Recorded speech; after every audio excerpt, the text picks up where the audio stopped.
A kú déédé àsìkò yìí, kókó inú ìwé ìròyìn la mú wá fún yín láti inú àwọn ìwé ìròyìn ilẹ̀ Nàìjíríà. Orúkọ tèmi ni Ọmágbémisọ́lá Ọmọlọ́rọ̀mọdẹ̀. Ó lé ní ènìyàn 30 tí ó di olóògbé lẹ́yìn tí ọkọ̀ àjàgbé epo kan dúgbàmù ní ìjọba ìbílẹ̀ Àgáyé, ìpínlẹ̀ Niger. Ìṣẹ̀lẹ̀ yìí wáyé bí ọkọ̀ àjàgbé yìí ṣe forí sọ tírélà tó ń kó màálùú bọ̀ láti Wudil, ìpínlẹ̀ Kano lọ sí ìpínlẹ̀ Èkó. Adarí gbogbogbò fún àjọ alámòjútó ìṣẹ̀lẹ̀ pàjáwìrì ní ìpínlẹ̀ Niger, Nsema Abdullahi Babarab, fìdí ìṣẹ̀lẹ̀ yìí múlẹ̀ nínú àtẹ̀jáde àná ọjọ́ Àìkú. Ó ní ìṣẹ̀lẹ̀ ọ̀hún wáyé láàrin aago 12 òru mọ́júmọ́ àná lójúnà Lapai sí Àgáyé. Ó kù kìlómítà 2 sí ìlú Dendo. Ọkọ̀ méjì mìíràn náà kọlu ìṣẹ̀lẹ̀ yìí. Ènìyàn 30 ni wọ́n fìdí ẹ̀ múlẹ̀ wípé ó ti jọ́lọ́run nípè nígbà tí màálùú tó lé 50 jóná láàyè. Àjọ Nsema RRT pẹ̀lú àwọn àjọ mìíràn súré dé ibi ìṣẹ̀lẹ̀ fún ìdóòlà ẹ̀mí bí àwọn mìíràn ṣe há sínú ọkọ̀.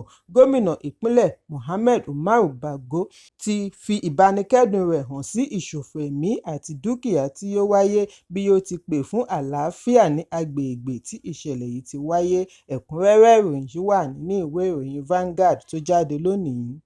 Ìpòrúru ọkàn ti bẹ́ sílẹ̀ láàrin àwọn òbí àti alágbàtọ́ lórí àlékún owó iléèwé, owó ìwé, owó ọkọ̀ àti àwọn ohun inú ilé bí àwọn akẹ́kọ̀ọ́ ṣe ń padà sí ilé-ìwé.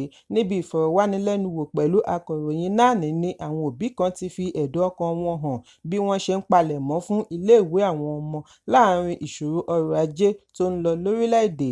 Ọ̀gbẹ́ni Chimuzie Eze tí ó jẹ́ òṣìṣẹ́ ilé-ìfowópamọ́ ní àlékún owó iléèwé ọdún tí ó kọjá tó ti ń tẹ̀síwájú pẹ̀lú àlékún owó epo nínú ọdún yìí tí ó wá mú ìṣòro ọ̀hún burú sí i.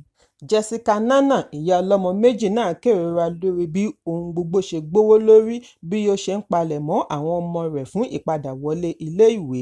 Ó ní owó ọkọ̀ àti ilé-ìwé ti gbówó lórí, ìpèníjà ńlá ni èyí jẹ́ fún òbí. Adé ní tirẹ̀ rawọ́ ẹ̀bẹ̀ sí ìjọba àpapọ̀ kí wọ́n bójú wo owó epo tí ó ti mú ọjà lọ sókè kí wọ́n sì tètè gbé ìgbésẹ̀ lé lórí. Ẹ̀kúnrẹ́rẹ́ ìròyìn yìí wà nínú ìwé ìròyìn Vanguard tó jáde lónìí. Iléeṣẹ́ Dangote ní a gbọ́ wípé ó ṣeé ṣe kí wọ́n pinnu àti máa ta epo wọn sí ilẹ̀ òkèèrè látàrí bí iléeṣẹ́ NNPCL ṣe kọ̀ láti jẹ́ alágbàtà sole buyer ọjà wọn. Nínú àtẹ̀jáde ọjọ́ Àbámẹ́ta ni agbẹnusọ iléeṣẹ́ NNPC ti sọ wípé àwọn kò ní ra epo lọ́wọ́ Dangote àyàfi bí ó bá gbọ̀pọ̀ sí ti ilẹ̀ òkèèrè. Èyí ṣe lòdì sí nǹkan tí iléeṣẹ́ Dangote sọ wípé àwọn ń retí NNPC kí wọ́n tó gbé epo jáde. Bákan náà ni NNPC sọ gbangba wípé iléeṣẹ́ ìfọpo Dangote àti àwọn iléeṣẹ́ ìfọpo yòókù ní àǹfààní àti ta ọjà wọn fún àwọn alágbàtà tó bá wù wọ́n bí iná bá wọ̀, nítorí àwọn kò ní lọ́kàn láti gàba lé ọjà ẹnikẹ́ni. Èyí ni NNPC fi fèsì sí ẹ̀sùn tí àjọ Mùsùlùmí Muslim Rights Concern MURIC fi kàn wọ́n wípé wọn kò fún Dangote ní àǹfààní àti ta ọjà sí ibi tí ó wù wọ́n. MURIC ní àlékún tí NNPC ṣe sí jálá epo kò ní fún Dangote láǹfààní àti ta ọjà lẹ́dínwó mọ́, nítorí NNPC ti pinnu láti gàba lé gbogbo ọjà tó ń jáde ní ibi ìfọpo Dangote. Ọjọ́ Ìṣẹ́gun tí Dangote ṣe ìṣíde epo rẹ̀ ni ó ṣàlàyé wípé àwọn yóò gbé epo síta bí NNPC bá ti ṣe tán. Wọ́n ní láàrin wákàtí 48 48 hours ni àwọn yóò fi gbé epo síta bẹ̀rẹ̀ láti ọjọ́ Ìṣẹ́gun bí wọ́n bá ti yanjú gbogbo ìdúnàdúrà pẹ̀lú NNPC. Ó fi kún un wípé gbogbo ìṣòro tí àwọn oníbàárà ń kojú lórí ọ̀rọ̀ epo yóò tó wá sópin. Ọjọ́ yìí kan náà ni Dangote sọ fún àwọn akọ̀ròyìn wípé òun kò lè sọ iye tí wọ́n á ta epo nítorí NNPC láláṣẹ. Ní báyìí, ó jọ bí ẹni wípé ọ̀rọ̀ àjọsọ àwọn méjèèjì ti ń forí ṣánpọ́n tí ó sì lè yọrí sí kí Dangote ta epo rẹ̀ sí ilẹ̀ òkèèrè. Bẹ́ẹ̀ ló ń ya ọmọ orílẹ̀-èdè lẹ́nu. Ìdí tí NNPC ṣe kéde àlékún owó epo ní ọjọ́ kan náà tí Dangote ṣíṣọ lójú epo rẹ̀ lẹ́yìn ọ̀pọ̀lọpọ̀ oṣù tí fàákájà ti bẹ́ sílẹ̀. Ará ìlú tí wọ́n ti ní ìrètí wípé owó epo Dangote yóò mú owó epo wálẹ̀ ti ń sọ ìrètí nù báyìí. Ẹ̀kúnrẹ́rẹ́ ìròyìn yìí wà ní ìwé ìròyìn Punch tó jáde lónìí. Ọmọ orílẹ̀-èdè ní agbègbè ilé ìjọba ìlú Àbújá ni wọ́n ń làkàkà àti rí ibi tí ìjọba àpapọ̀ yà sọ́tọ̀ fún títa ẹ̀dínwó ìrẹsì aláàdọ́ta kìlógíráàmù àpò tí wọ́n fẹ́ tà ní Náírà 40,000 tí ìjọba kéde ní ọ̀sẹ̀ tí ó kọjá. Níbi ìṣísọlójú yìí ni Mínísítà fún ètò ọ̀gbìn Abubakar Kyari ti sọ wípé ìgbésẹ̀ yìí wáyé látara àfojúsùn Ààrẹ Bọ́lá Tinubu láti rí i wípé ebi ò pa ọmọ orílẹ̀-èdè sùn nítorí oríṣiríṣi ìpèníjà tí ó wáyé tí ó pa kún ọ̀wọ́n gógó oúnjẹ. Lára rẹ̀ ni ràbàràbà àjàkálẹ̀ àrùn COVID-19, ogun tó ń lọ lọ́wọ́ ní Russia àti Ukraine, àyípadà ojú ọjọ́ àti ìṣòro ọrọ̀ ajé. Èyí ló mú mínísítà sọ àsọdájú wípé ìjọba ti ṣètò títa ìrẹsì lẹ́dínwó tí àti rà rẹ̀ yóò rọrùn, bí ó ti rọ ará ìlú kí wọ́n ní ìfọwọ́sowọ́pọ̀ pẹ̀lú àjọ ìjọba fún àṣeyọrí títà rẹ̀. Ṣùgbọ́n pẹ̀lú gbogbo kùkùkẹ́kẹ́ yìí, àwọn olùgbé Àbújá fi ẹ̀hónú wọn hàn lórí ìṣòro tí wọ́n ń kojú láti ṣe àwárí ibi tí wọ́n ó ti rí àpò ìrẹsì rà. Ọ̀pọ̀ ni wọ́n ní àwọn kò kófìrí ibi wọ́n ti ń ta àpò ìrẹsì lágbègbè wọn. Wọ́n ní orí ẹ̀rọ amóhùnmáwòrán nìkan ni àwọn ti ń rí i, àwọn kò fojú gan ní àpò dèpòdépò ìrẹsì. Gbogbo akitiyan láti rí aṣojú iléeṣẹ́ ìjọba ní ẹ̀ka ọ̀gbìn bá sọ̀rọ̀ ló já sí pàbó títí di àsìkò ìkóròyìn yìí jọ. Ẹ̀kúnrẹ́rẹ́ ìròyìn yìí wà nínú ìwé ìròyìn Punch tó jáde lónìí. Ẹgbẹ́ òṣèlú People's Democratic Party (PDP) ti fi ìbínú wọn hàn sí gómìnà àná fún ìpínlẹ̀ Kano Rabiu Musa Kwankwaso lórí bí ó ti ṣe àpèjúwe ẹgbẹ́ wọn ní òkú. Níbi ìfilọ́lẹ̀ àtúnṣe iléeṣẹ́ ẹgbẹ́ òṣèlú New Nigeria People's Party (NNPP) tí ó wáyé ní ọjọ́ Àbámẹ́ta ní ìpínlẹ̀ Katsina ni Kwankwaso ti sọ wípé òun pẹ̀lú àwọn alátìlẹyìn òun fi ẹgbẹ́ PDP sílẹ̀ nítorí ó ti di òkú. Ó ní láti ìgbà tí wọ́n ti yẹsẹ̀ kúrò lórí ìlà ni wọ́n ti di òkú kí àwọn tó fi ibẹ̀ sílẹ̀. Níbi ìfọ̀rọ̀wánilẹ́nuwò pẹ̀lú akọ̀ròyìn ni akọ̀wé gbogbogbò fún ẹgbẹ́ òṣèlú PDP Débọ̀ Ológunàgbà ti fèsì sí Kwankwaso wípé kò mọ bí nǹkan ṣe ń lọ sí láàrin ẹgbẹ́ òṣèlú lórílẹ̀-èdè pẹ̀lú bí ó ṣe ń làkàkà àti darí ẹgbẹ́ tí wọ́n ń pè ní NNPP, tí ó ṣe wípé ìpínlẹ̀ kan ṣoṣo ni wọ́n ń làkàkà àti darí. Ológunàgbà ní ṣé ó ṣe é gbọ́ sétí wípé irúfẹ́ olóṣèlú bíi Kwankwaso tí ó ní ìpínlẹ̀ kan ṣoṣo ní gómìnà ni ó ń bu ẹnu àtẹ́ lu ẹgbẹ́ òṣèlú tí ó ń darí ìpínlẹ̀ 13 pẹ̀lú ọ̀pọ̀lọpọ̀ sínétọ̀, ọmọ ẹgbẹ́ ilé ìgbìmọ̀ aṣojú-ṣòfin pẹ̀lú ìjọba ìbílẹ̀ tó fìdí múlẹ̀ káàkiri wọ́ọ̀dù lórílẹ̀-èdè ni ó ń pè ní òkú. Èyí tí ó tún wá burú níbẹ̀ ni wípé Kwankwaso ti fi gbogbo ìgbà hùwà ìmọtara-ẹni-nìkan àti alánìkànjọpọ́n tí ó ṣe àfihàn wípé kì í ṣe adarí gidi.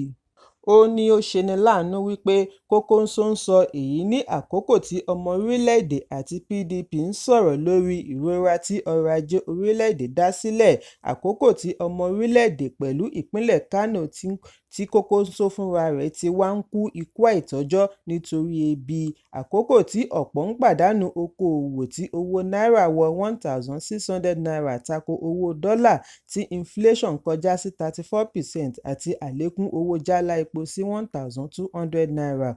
Ohun kan ṣoṣo tí ó gba ọkàn Sínátọ̀ Kwankwaso ni ìwà ìwara àti di ààrẹ orílẹ̀-èdè. Ológunàgbà ní ẹgbẹ́ PDP ò lè pẹ̀lú ọ̀bọ jáwùrà lórí ìwà ìmọtara-ẹni-nìkan tí Kwankwaso ń bá kiri. Ó ní gbogbo nǹkan tí Kwankwaso bá ní ìgbàgbọ́ wípé òun dà lónìí wáyé nígbà tí ó wà ní ẹgbẹ́ òṣèlú PDP. Ẹ̀kúnrẹ́rẹ́ ìròyìn yìí wà nínú ìwé ìròyìn The Nation tó jáde lónìí. Àjọ alámòójútó oúnjẹ àti egbògi NAFDAC ti ṣe ìkìlọ̀ fún ará ìlú lórí ríra omi mímu, ọṣẹ ìwẹ̀, pàfúùmù àti àwọn nǹkan mìíràn tí wọ́n ń pèsè láti ilé ìjọsìn Christ Mercyland Deliverance Ministry (CMDM) wípé ayédèrú ni gbogbo rẹ̀. Wòlíì Jeremiah Ọmọ́tófùfẹ́yìn ni olùdásílẹ̀ àti alákòóso ìjọ tí olú ìyá ìjọ wọn wà ní ìlú Ẹfúrún, ìpínlẹ̀ Delta. Síwájú àkókò yìí ni awuyewuye ti bẹ́ sílẹ̀ lórí àwọn nǹkan èlò tí wọ́n pe orúkọ wọn ní omi ìyanu àti ọṣẹ ìyanu lẹ́yìn tí ẹ̀sùn tí ará orí ẹ̀rọ abánidọ́rẹ̀ẹ́ kan tí wọ́n ń pe orúkọ rẹ̀ ní Vincent Osseh tí ìnagijẹ rẹ̀ ń jẹ́ Very Dark Man ṣe wípé àwọn nǹkan èlò wọ̀nyí kò gba àṣẹ NAFDAC. Nígbà tí wọ́n ń fèsì ní àjọ NAFDAC sọ lánàá wípé omi, ọṣẹ àti pàfúùmù ìyanu tó ń jáde láti ilé ìjọsìn yìí jẹ́ ayédèrú, kí ará ìlú ṣọ́ra fún un. Nínú àtẹ̀jáde tí adarí gbogbogbò fún àjọ NAFDAC Mojísọ́lá Adéyẹyẹ bu ọwọ́ lù ni wọ́n ti ṣe ìkìlọ̀ ìjọ tí ó ń lo orúkọ NAFDAC tan ará ìlú. Lórí ẹ̀rọ abánidọ́rẹ̀ẹ́ ni wọ́n ní wòlíì yìí ti ń ṣe àfihàn ọṣẹ, omi àti pàfúùmù ìyanu ṣe ìwòsàn àìrọ́mọbí. Ó ní obìnrin yóò ní oyún ìbejì bí ó bá lo ọṣẹ ìyanu rẹ̀. Ní gbangba ni ó ti sọ fún àwọn ọmọ ìjọ rẹ̀ wípé ọṣẹ rẹ̀ ní òǹtẹ̀ NAFDAC nínú. Èyí ló mú àwọn mìíràn máa ṣe àbẹ̀wò sí ọ́fíìsì NAFDAC láti mọ̀ bóyá lóòótọ́ ni ọṣẹ ọ̀hún ní òǹtẹ̀ NAFDAC. Bákan náà ni àwọn tí ó ṣe ẹ̀sùn yìí ṣe àgbékalẹ̀ sáǹpù ọṣẹ àti omi tí wòlíì ní òun bù láti River Jordan, omi láti ẹ̀bá odò Bethsaida pẹ̀lú Father's Mud Perfume. NAFDAC ní ẹ̀ka wọn ní ìpínlẹ̀ Delta ti lọ sí ilé ìjọsìn láti fi òtítọ́ múlẹ̀. Alámòjútó NAFDAC ní ìpínlẹ̀ Delta náà rà nínú omi ìyanu yìí ní $3,000 láti ilé ìjọsìn, ó sì ya àwòrán rẹ̀. Ọjọ́rú ọjọ́ 14 oṣù kẹjọ ọdún 2024 ni adarí àjọ NAFDAC ìpínlẹ̀ ṣe àbẹ̀wò sí ilé ìjọsìn bí wọ́n ti ṣe alábàápàdé Head of Service (HOS) àti olórí ẹ̀ṣọ́ (CSO), ṣùgbọ́n àwọn wọ̀nyí ṣẹ́ kanlẹ̀ wípé àwọn kò pèsè omi tàbí ọṣẹ ìyanu pẹ̀lú gbogbo ẹ̀rí tí wọ́n fi síwájú wọn àti rìsíìtì tí wọ́n gbà nígbà tí wọ́n ra ọṣẹ ìyanu ní $3,000. Wọ́n ní àmì ìdánimọ̀, lógò àti àdírẹ́sì páálí ara ọṣẹ nìkan ní tiwọn, ọṣẹ inú rẹ̀ kìí ṣe tiwọn. Ní báyìí, àjọ NAFDAC ti ti ilé-iṣẹ́ Global Table Water pa tó ń bá wọn pèsè omi ìyanu lórí ẹ̀sùn ìlẹ̀dí àpò pọ̀ láti pèsè omi tí kò ní àkọọ́lẹ̀ sí ilé-iṣẹ́ NAFDAC bí wọ́n ti ń retí kí ilé ìjọsìn yìí jọ̀wọ́ ara wọn fún agbófinró fún ìwádìí. Ẹ̀kúnrẹ́rẹ́ ìròyìn yìí wà nínú ìwé ìròyìn Vanguard tó jáde lónìí. Kókó inú ìwé ìròyìn tòní kò ní jù báyìí lọ. Ẹ pàdé mi ní ìrọ̀lẹ́ fún àkọ́tún ìròyìn. Kí a tó lọ, ẹ má ṣaláì fi àkíyèsí yín ránṣẹ́ kí ẹ sì bá wa subscribe sójú náà wa lórí YouTube kí kókó inú ìwé ìròyìn lè máa tẹ̀ yín lọ́wọ́ ní kíákíá.